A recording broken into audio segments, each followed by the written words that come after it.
Hello ladies and gentlemen, boys and girls, and welcome to a new series on the channel, Trials of Fire.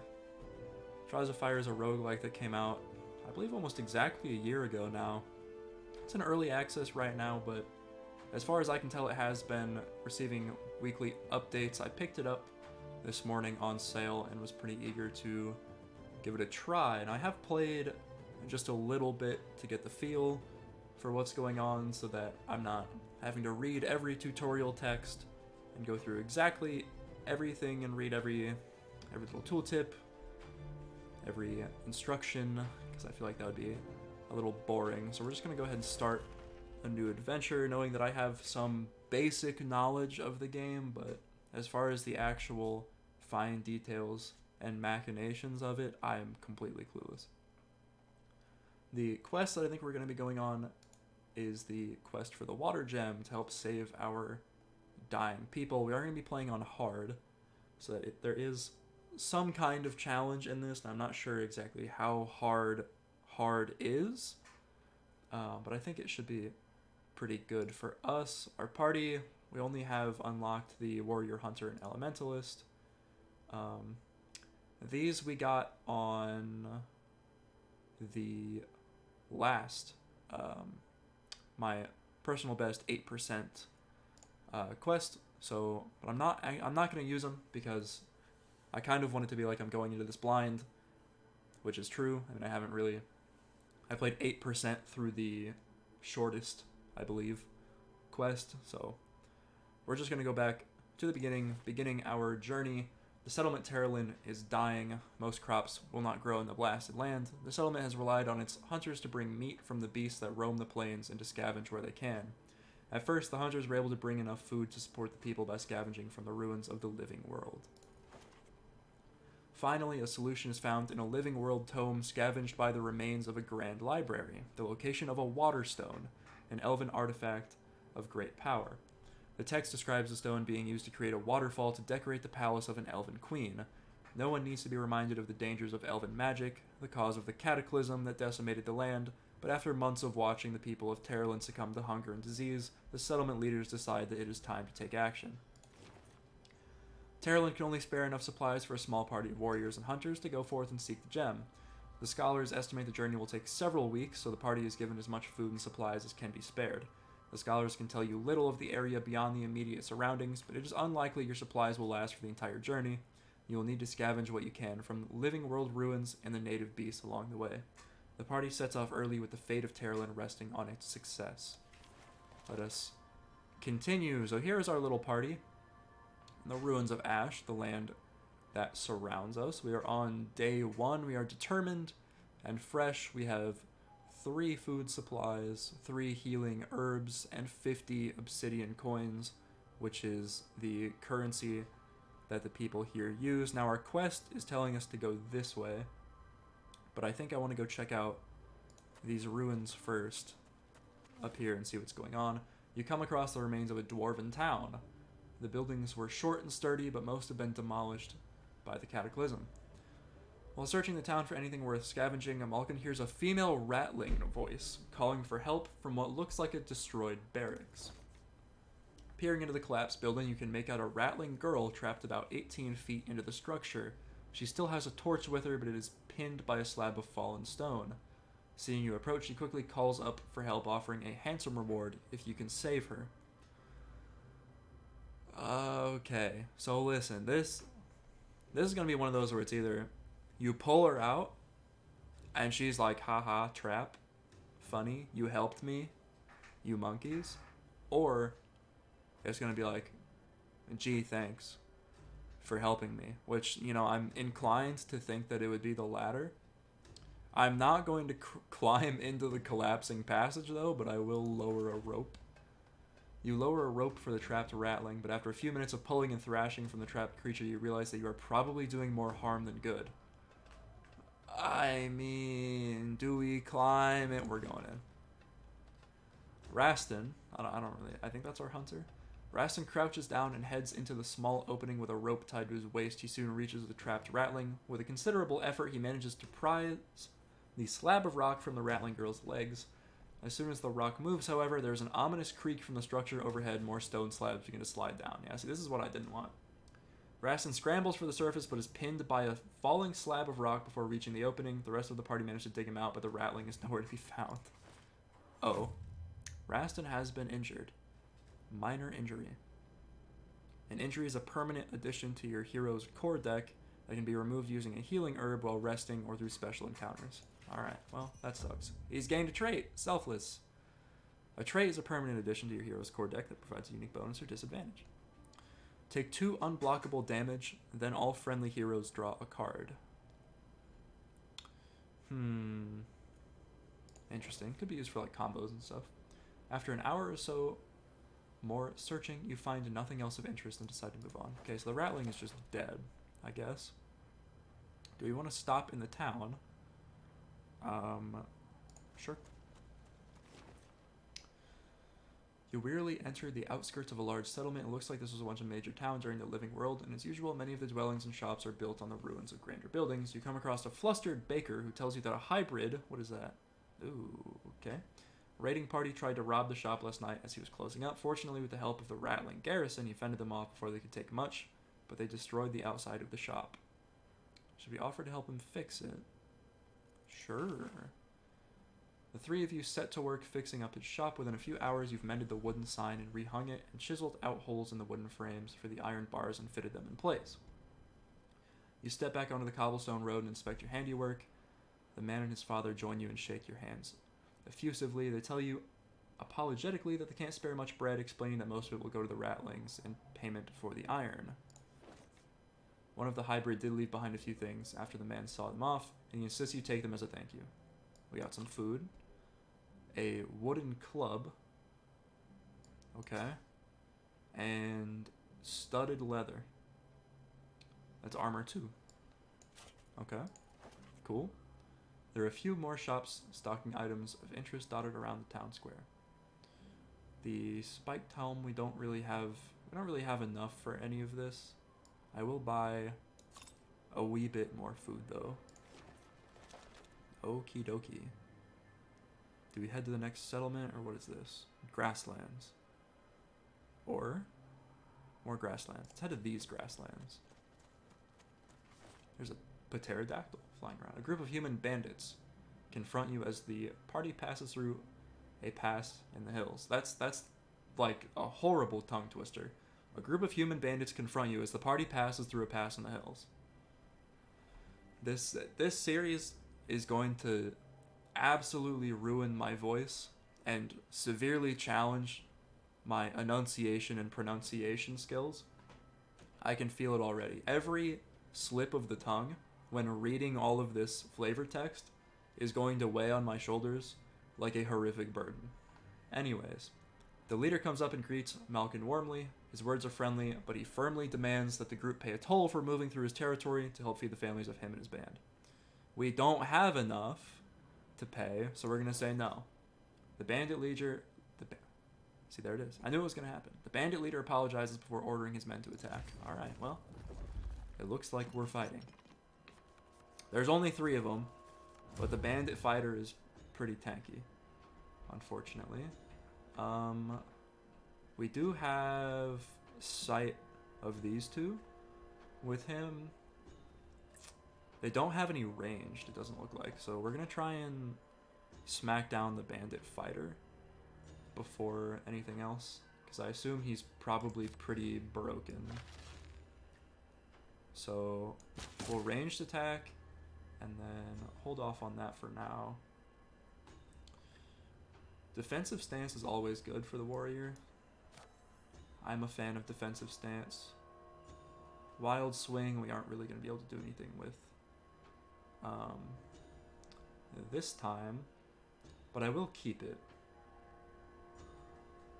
I'm going to discard double strike to move her up, and then we will... This is just horrible. I don't want to use a redraw yet though. We can... this number right here is the redraw number. So every engagement, every combat engagement, we can, as of right now, each one has 1 discard. So we can, instead of discarding a card to get recycle points, basically. Or our... I don't remember exactly what it's called. But basically the points to cast our spells. We can discard a card and then click the character portrait to redraw a thing in their hand. So for her, I think we're just going to advance. I want her to advance behind these. I want to try and keep them grouped. And then I might as well just defend, and then I should have defended for him as well, but it's free. We can do it this turn. So Bandit Robber is moving up on us. Use charge, combo strike. I'm pretty sure our defensive stance might go... No. And that's it. He's like offensive stance, all attacks deal +1. He also has offensive stance. Okay. We have selfless here, which we could use, but... I'm really not a fan of him using melee attacks. I'm going to redraw here. I'm going to get a power shot. We can only target the Bandit Robber, though, because he's in the way of the Bandit Fighter. And I really do want to use a bunch of attacks for her to build up some defense so that we don't lose our power. Because right now, yeah, the defensive stance is really good for tanking. So let's see what we can do here. We need 2 for that. We can get rid of the advance and his advance. And actually, I think I want to advance you to here so that when I do this, we get a combo strike from her. Rip his offensive stance, that is a-okay. And then I will prep, discard one of these, swipe here, and then we can discard selfless to move him here, and then discard her adrenaline to power shot him and take him out, and then we can defend. Build up some armor. Chop. Melee damage 4. Okay, rip all the armor and he has another one. Good God. There goes the defensive stance. The other guy's... he's kind of put himself in a bad spot there. I will prep for him, and then...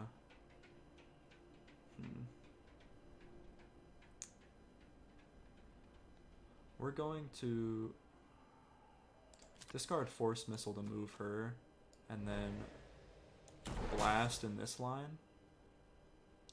And then we will use not that. We'll just go ahead and swipe here, combo him, and then I am going to just throw the defend out there, and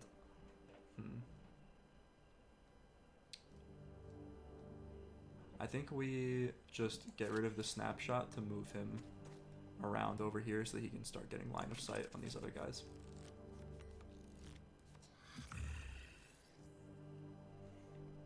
Move 3, defend 2 is fine. Double strike, also fine. And defend 2 for him, and he's moving up. Okie dokie. Minor injury, okay. May still be recycled. Okay, so we're definitely going to recycle it, and then use it to move over here. Every time you play a card that deals range damage, gain 1 willpower. We'll go ahead and use the focus. Discard the swipe, power shot him here. Gain a willpower from it. Every time you play a card that deals magic damage, gain a willpower. We'll use that. And then I think we're going to Force Missile.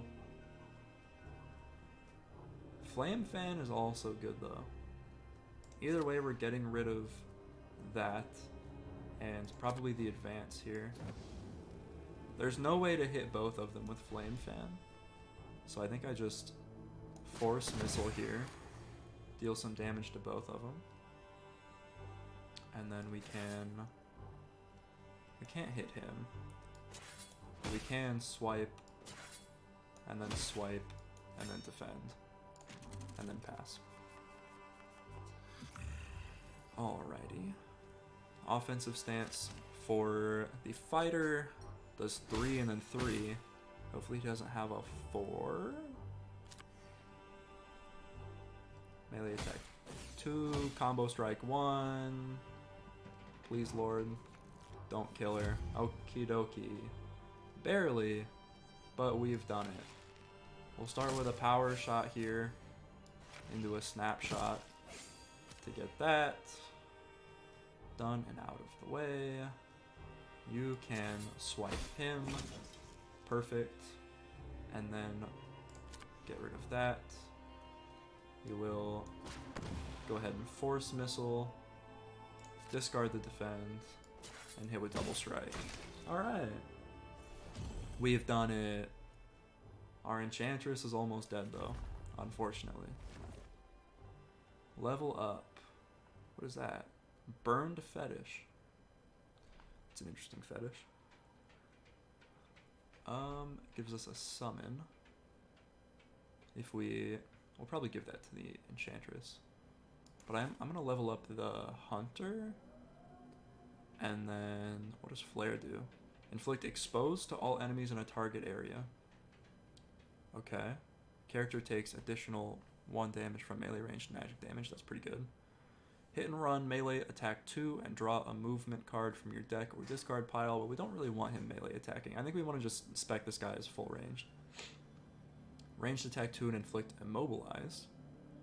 Or take the badass Bone Wolf. Okay, so we're taking the Bone Wolf. We'll replace a power shot because I don't think we really need 3 of them. And then we'll take all of this stuff. Healing heroes. One of your heroes has lost a lot of health. You can recover health either by resting in a sheltered location or by dragging and dropping food supplies directly onto a hero to restore a portion of their health. Both options require food, so manage your supply carefully. Okie dokie. So, I think it would be wise to not just leave her on 1. Leaving her on 5 makes me a little more comfortable. What is this? It's just a demon alien pterodactyl. Anyways, I want to give you this thing. So you can have the husk summon thing going on. We want to let her keep her shaman rod. And then what do you have for a weapon? The bone sword, which gives you double strike. Or we can swap it with the wooden club to get bash. I think we'll stick with the other one though. Our bone armor gives us defensive stance. We can swap it for studded leather, which will give us offensive stance and quick step. But I think I can give this to anybody. What do you have for armor? The rags. Gives him prepare, but we already have someone with prepare. I'll give him the studded leather, because I think offensive stance would be pretty good on him.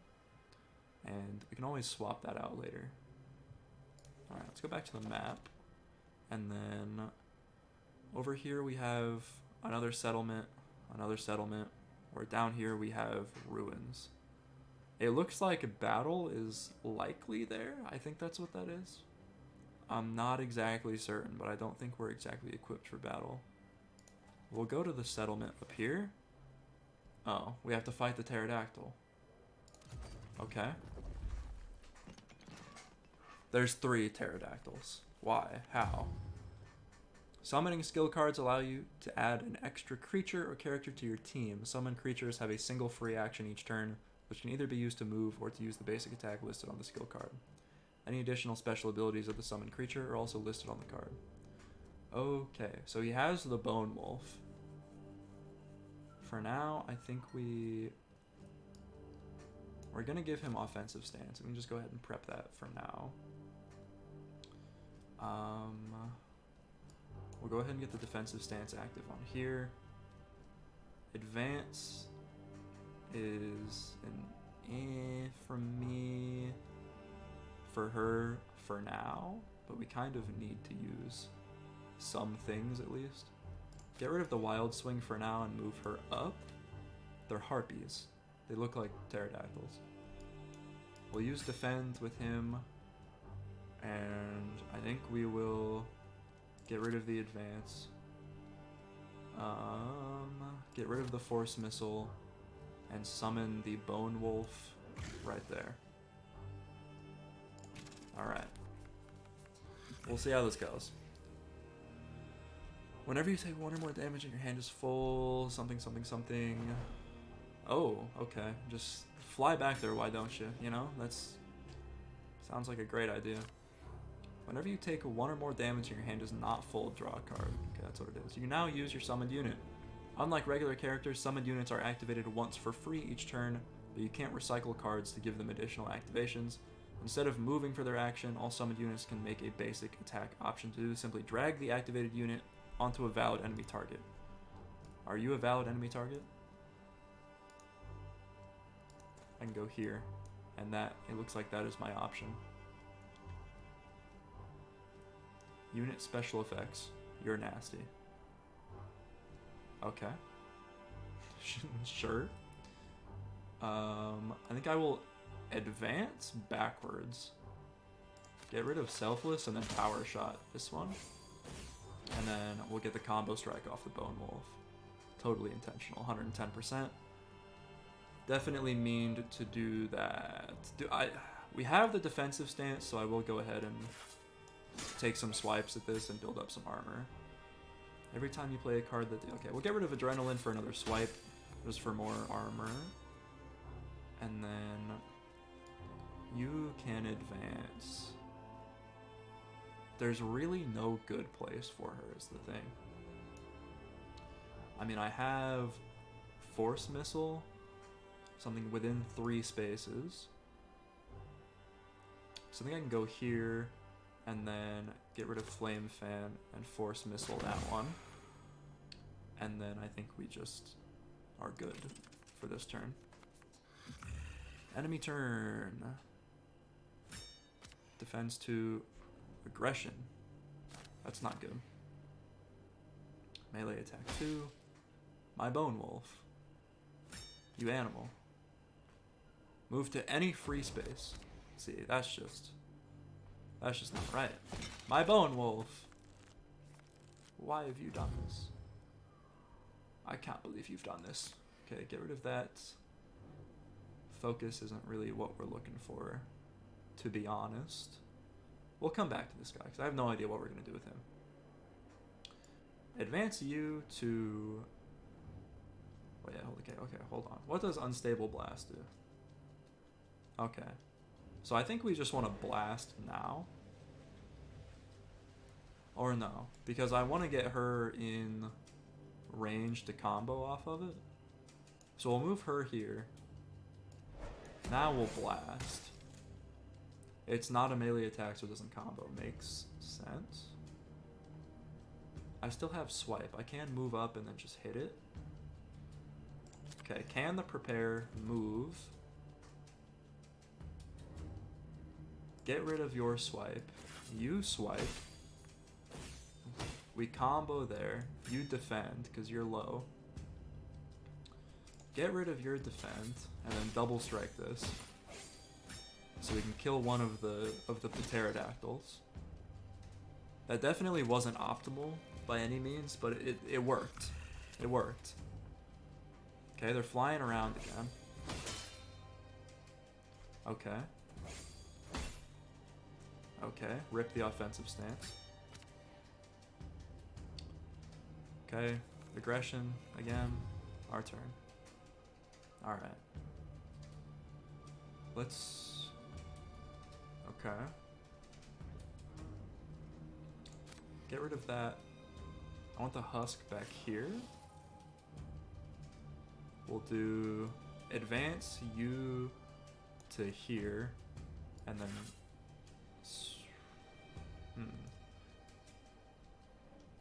I'm gonna get rid of this to position you here so that we can, like, big combo this. Yeah. Big combo, big combo, big combo.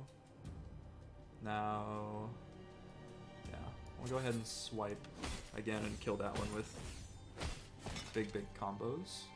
You can defend.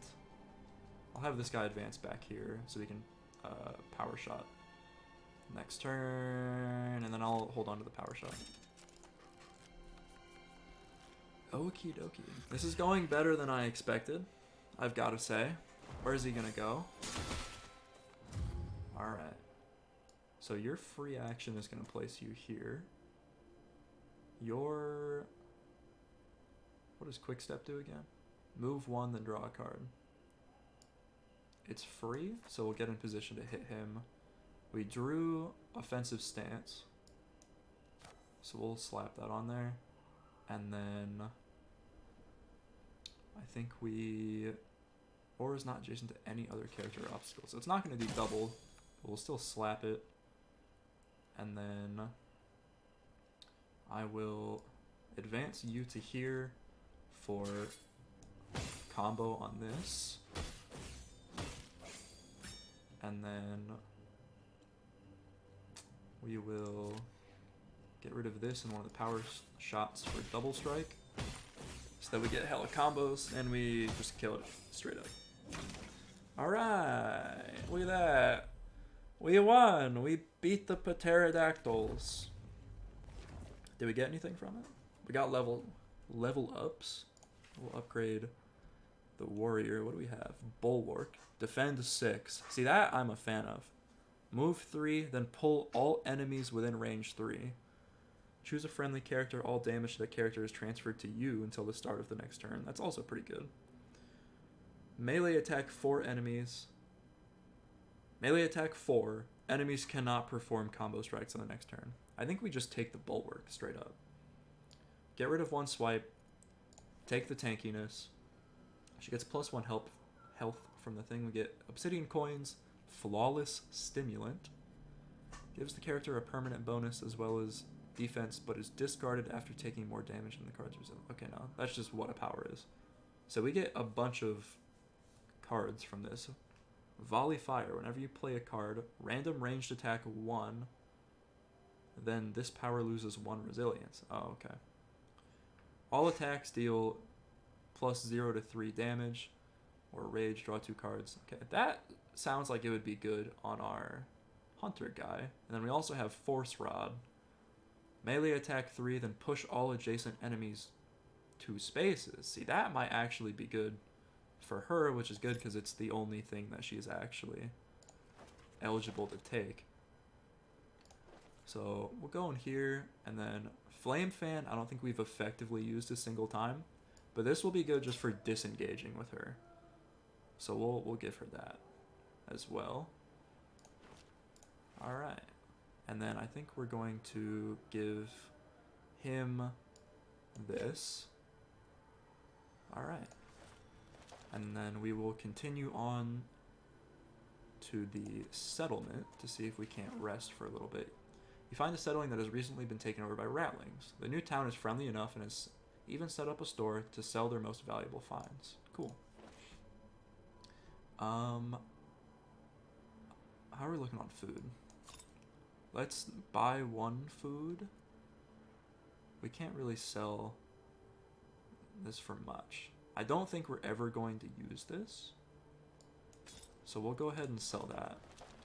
And then we will select an injury card from the left and then rest to remove it from your deck. Okay, so we will heal his minor injury and we'll rest. His injury has been cured.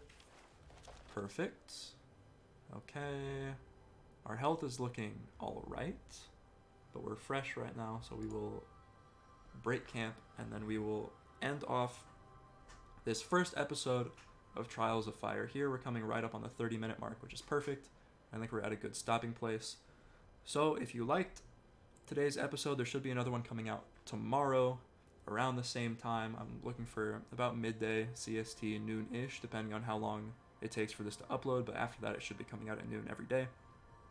So stay tuned for that, but until then, my name has been Foe0, and I will see you guys next time.